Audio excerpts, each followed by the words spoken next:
जय हिमालय जय भारत।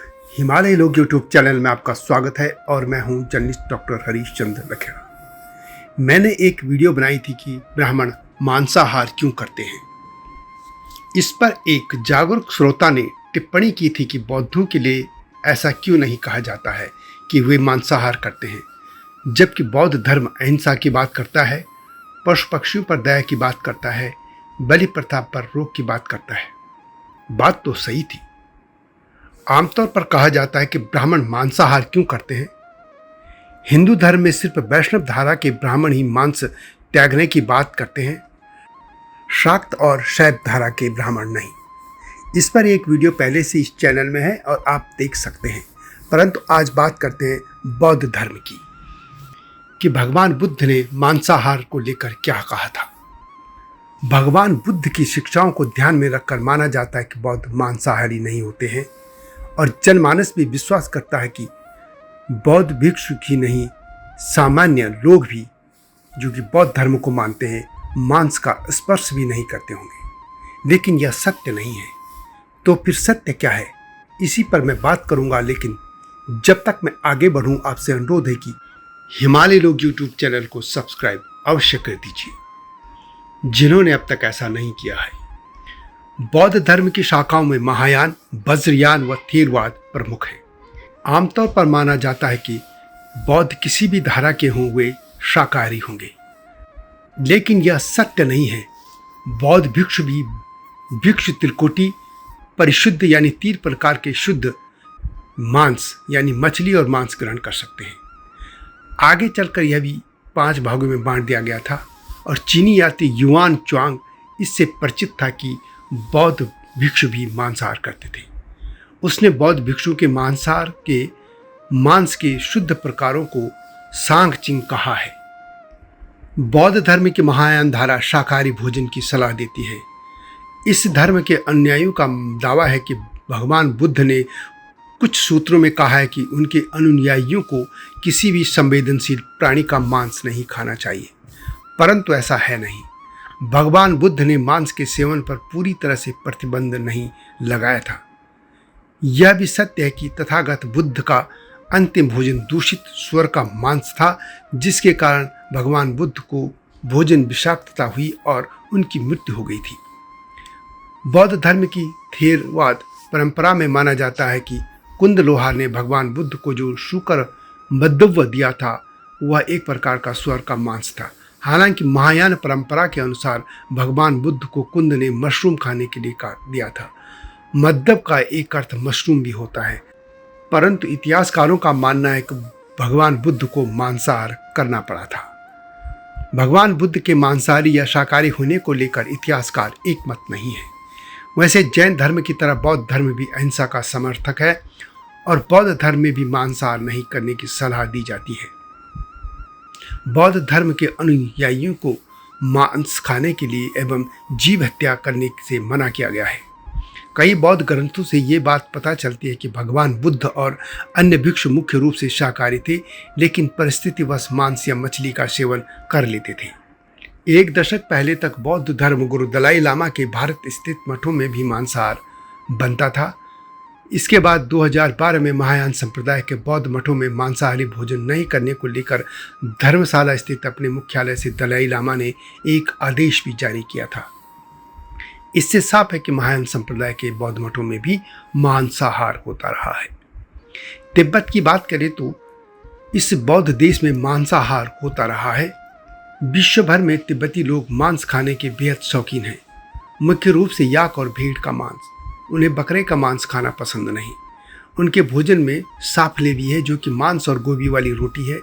मोमोज तिब्बती जो पकौड़ी जैसी है, इसमें याक का मांस, सब्जियां, आलू और फार्म पनीर रहता है। इसी तरह एक अन्य देश जापान में 5वीं शताब्दी ईसा के आसपास से जापानी शासकों ने घोड़ों और मवेशियों को पालने के लिए कई स्थानों पर सरकार से संचालित चारागाहों का निर्माण शुरू किया था। वहां से उनको नियमित रूप से मांस और डेयरी उत्पाद मिलते थे। समुराई योद्धा वर्ग के लोग अपने उपयोग के लिए नियमित रूप से जंगली जानवरों का शिकार करते थे। उस युग के सरदारों की सफलता के लिए मांसाहार आवश्यक था। चीन में 18% आबादी बौद्ध है। लेकिन वहाँ लगभग 4% आबादी ही शाकाहारी भोजन का पालन करती है। इसका मतलब है कि अन्य 14% आबादी जो खुद को बौद्ध मानती है, कम से कम कुछ समय मांस तो खाती ही है। बौद्धों की एक परंपरा है जैन बौद्ध। जैन बौद्धों के लिए कहा जाता है कि वे मांस के साथ ही लहसुन या प्याज जैसे मजबूत स्वाद वाले जो भोजन है उनसे परहेज करते हैं। भारतीय बौद्धों में भी बड़ी संख्या में मांसाहारी हैं। यह तो उदाहरण मात्र है, वास्तव में दुनिया भर के बौद्ध मांसाहारी भोजन का डटकर उपयोग करते हैं। बौद्ध धर्म में मांसाहार को लेकर एक कथा प्रचलित है। कहा जाता है कि भगवान बुद्ध ने नियम बनाया था कि भिक्षु मांस नहीं खाएंगे। यह नियम उनके बनाए 10 शील में शामिल था, लेकिन एक घटना ने सब कुछ बदल दिया।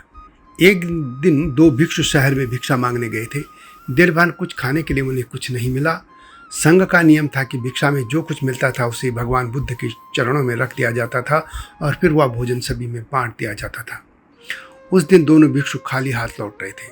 उसी समय आसमान में एक कौवा एक मांस का टुकड़ा लेकर उड़ रहा था और वह उसके पंजे से गिर गया और वह मांस का टुकड़ा सीधा भिक्षु के पात्र में आ गया। भिक्षु के सामने अजीब सी दुविधा आ गई। नियम के अनुसार उसे मांस खाना वर्जित था, लेकिन अनायास प्राप्त भोजन जो कि उसके पात्र में गिर पड़ा था उसे वह छूट भी नहीं सकता था। वह दुविधा में था और इस दुविधा का समाधान पाने के लिए वह भगवान बुद्ध के पास चला आया। भगवान बुद्ध ने भी जब स्थिति देखी तो वे भी पल भर के लिए दुविधा में पड़ गए। स्थिति विकट थी। भगवान बुद्ध भी सोच में पड़ने लगे। उन्होंने सोचा कि आखिर कौवे के पंजे से यह मांस गिरने की घटना सदियों में ही एक बार होती है और यह संयोग आगे पता नहीं कब आएगा।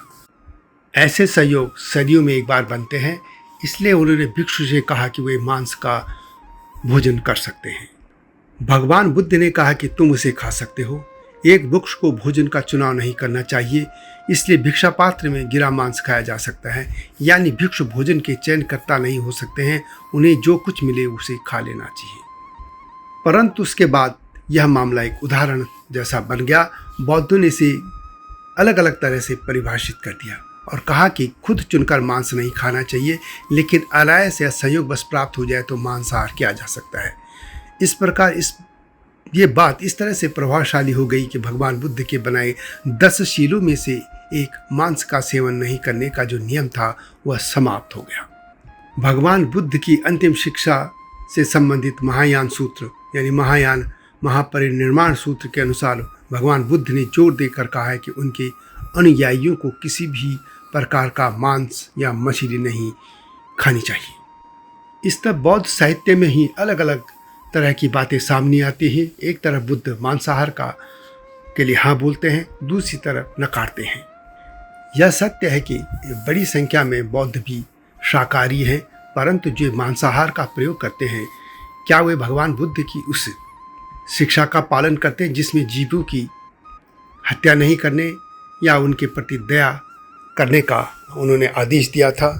एक तरफ वे हिंदू धर्म में बलि प्रथा को समाप्त करने की बात करते हैं, दूसरी ओर बौद्ध आज भी मांसाहार करते हैं।